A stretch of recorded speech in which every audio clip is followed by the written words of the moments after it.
l'un t'es petit, l'autre t'es grand monde, faut te dire bonjour ma tel, bonjour ma tel. Si t'es pas assis sans dire bonjour, d'abord même si maman on a fait veille, ou pas ni doit passer assis pour pas dire bonjour. Parce que si vous tombez, faut y ramasser, même si fâché maman. Mais allez, l'idée est qu'à dire pas dire bonjour, ou pas besoin de fâcher maman, ni pas envie de dire bonjour, il pas dire bonjour, point. Là.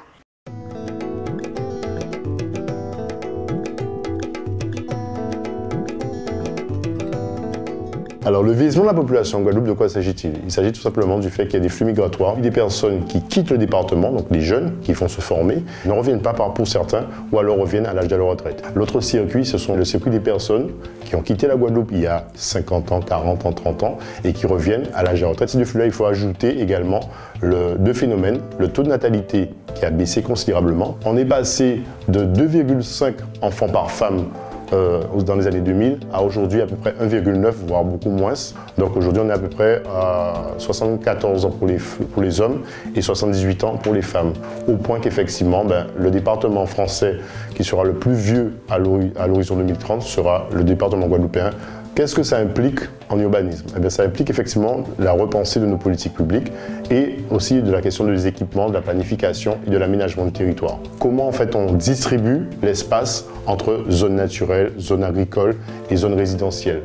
Vous pensez bien que lorsqu'on a une population de seniors, une population qui vieillit, on ne va pas dimensionner les zones à urbaniser, les zones urbaines, de la même façon qu'on l'aurait fait si on a une population beaucoup plus jeune et plus active. Comment on intègre ce vieillissement de la population dans le cadre de planification? Selon les populations qu'on identifie, eh bien effectivement, on va se dire, mais tiens, il est opportun qu'on mette une certaine proportion de services de proximité, de commerce de proximité, même au niveau des équipements, c'est-à-dire est-il opportun de mettre un stade, une piscine olympique? Il y a des territoires qui ont une vision fine de ces enjeux, de ces bassins, etc. Mais il faut reconnaître aussi qu'il y a des disparités et que tout le territoire n'est pas couvert en matière d'observation. Alors partant de ce constat-là et partant des questions de planification et d'aménagement, on ne mesure pas combien effectivement le fait que des personnes ne peuvent pas se mouvoir comme ils veulent dans l'espace, eh bien ça a un impact économique. Ce sont des personnes qui ne peuvent pas consommer. Et puis en termes de solutions, mais il y a des communes qui ont vraiment eu des approches très diverses, et je pense notamment à la commune du Moule, lors de l'événement du cyclone Hugo en 1989. C'est du côté de Petite-Anse où on s'est dit tiens, on va garder une enveloppe créole en termes de typologie architecturale, mais on va la coupler avec de la domotique. On s'est dit mais il y a aussi des personnes qui ont un certain portefeuille et qui sont des seniors et qui peuvent vouloir accéder à des services, du luxe, etc. Et tout. Et du coup, c'est une autre approche. Sauf qu'il faut comprendre qu'en dehors du technique, il faut aller à la base. Et la base, c'est quoi? C'est que on avait des populations avec une similarité de valeurs, une similarité de corporation. Je pense à Darboussier, tout le monde va à l'usine, la même fatigue, les mêmes soucis, les mêmes enjeux, le même avenir, le même horizon. Donc on a l'attitude, on a la légitimité au sein du LACOU à donner un avis sur l'éducation de l'enfant. Parce qu'effectivement, on souffre ensemble, on vit ensemble, on mange ensemble. Et on peut parler de souffrance parce que la souffrance, elle est où? Certaines personnes, dans le cadre de la rénovation urbaine, se demandaient, basiquement, c'est des témoignages qu'on peut avoir, disaient oui, en bien vépati de l'arrière là, mais est-ce qu'un été à côté avoisinant? Et parfois, des promesses sont prises, bien sûr, oui, ok, au avoisinant, pas de problème. C'est très compliqué de la remettre à côté de sa voisine, et on a des drames humains. Il y a des personnes qui elles ont quitté leur case traditionnelle, où elles ont leur repère, elles ont leur voisine, elles ont leur champ. Une fois qu'elles sont arrivées en EHPAD ou un appartement, tout simplement, même avec la domotique, tout ce que vous voulez. Donc, il y a une souffrance, et on doit le prendre en compte de manière plus globale dans le cadre de nos politiques publiques.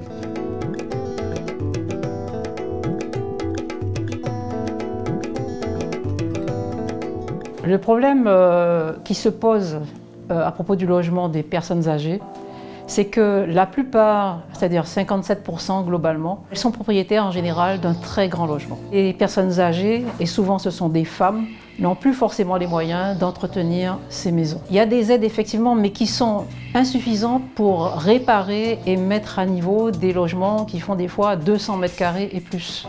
Pour le moment, ce qui marche bien, ce sont les modèles qui sont entrepris par le département, la sécurité sociale et la région. C'est de financer, je dirais, le minimum qui permette à la personne âgée de rester chez elle. C'est-à-dire que ça va être l'adaptation du plan de la maison, l'entrée, comment rentrer, sortir de sa maison en fauteuil, etc. Voilà, donc c'est l'essentiel pour maintenir la personne à domicile. Le problème, c'est qu'avec la vie actuelle, ces gens sont souvent seuls dans cette maison. Donc il se pose aussi le problème de la nuit, le problème de la gestion des chutes, de l'isolement. En fait, cette solution, elle a le mérite d'exister, mais socialement en tout cas, ce n'est pas suffisant. L'autre modèle qui existe, c'est l'EHPAD, qui est une solution, mais pour des gens qui ont quand même des moyens. Un séjour dans un centre, c'est globalement entre 1 700 € et 3 000, 3 500 €. Quand on a 450, 500 € de retraite, ce n'est pas possible.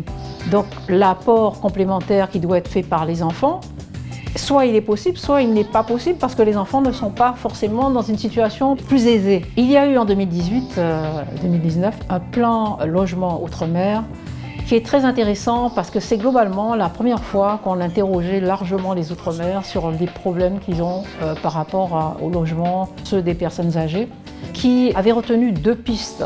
La première piste, c'était de payer quelqu'un pour assurer la cohésion sociale, c'est-à-dire faire sortir les gens, aller les visiter, leur dire est-ce que je peux faire vos courses, est-ce que l'assistante sociale est passée. Il faut accompagner ces gens qui sont chacun dans un logement individuel, qui sont à peu près dans la même tranche d'âge, mais qui sont tout seuls, chacun dans leur logement. Il n'y a pas de vie sociale. La deuxième piste, c'était de réaliser une enquête sur les difficultés qu'il y avait à créer des pensions de famille.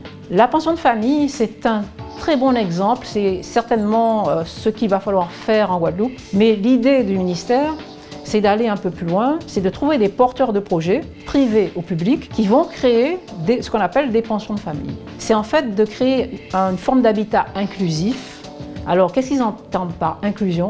C'est-à-dire prendre en compte effectivement des personnes âgées isolées. Il y a des gens qui n'ont pas de descendants, des gens qui sortent de prison. C'est-à-dire que tous les gens qui ont des difficultés parce qu'ils ont eu des accidents dans la vie, qui n'ont pas des retraites suffisantes, trouver le moyen de les mettre ensemble. Mais aussi, il y a un deuxième modèle qui est proposé, c'est de faire une pension de famille intergénérationnelle. Ça me paraît 2 solutions très bien adaptées sur le territoire. L'autre piste qui me paraît la plus équilibrée, c'est la colocation entre personnes âgées. Le fait de recréer une communauté avec des gens qui ont les mêmes soucis, les mêmes problèmes, etc., ça devient une aventure humaine et ça leur redonne du peps pour continuer à vivre et à faire des choses.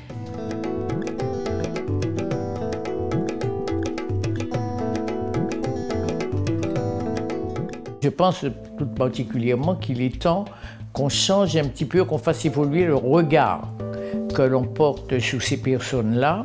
C'est un regard qui est construit à partir de critères très traditionnels. Et je crois qu'il est temps qu'on change de paradigme.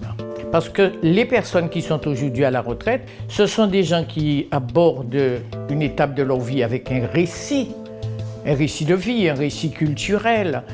Et ce sont des gens qui arrivent là avec des projets. Et si je prends mon exemple, j'ai quitté mon boulot à 60 ans, j'ai 80 ans. Donc ça fait 20 ans. J'ai un projet de vie et maintenant, justement, préparer sa retraite, c'est préparer ce projet de vie.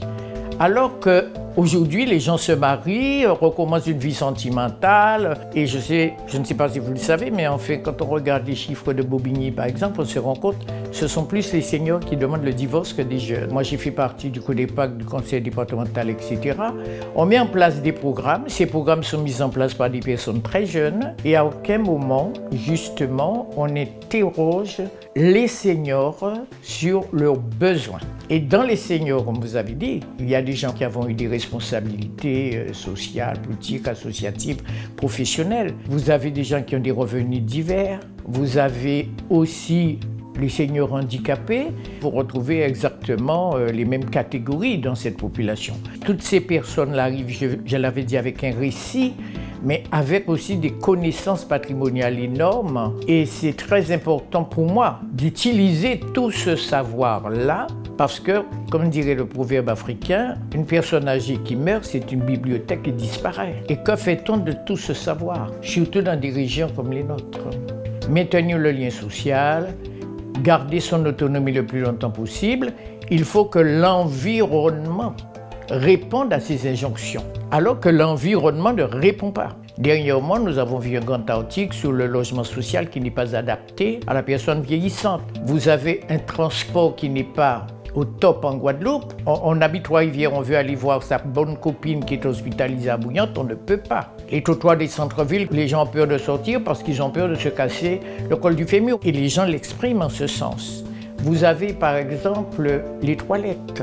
Les personnes âgées, on a une petite vessie un petit peu plus fragile, on a eu des problèmes de prostate, etc.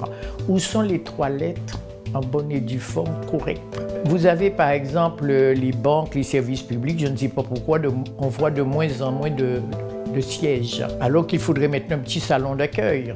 Comment voulez-vous que les personnes arrivent là, il n'y a nulle part pour s'asseoir en attendant son tour? Mais c'est autant de freins qui ne permettent pas à ces personnes-là d'utiliser cette autonomie, de la maintenir, de même que vous avez des prix réduits pour les étudiants. Pourquoi ne pas mettre un prix aussi, réduction pour les personnes âgées? Donc vous voyez, l'autonomie, ça ne se dit pas comme ça parce qu'il faut que les conditions soient remplies pour permettre à ces personnes de vivre correctement cet âge-là.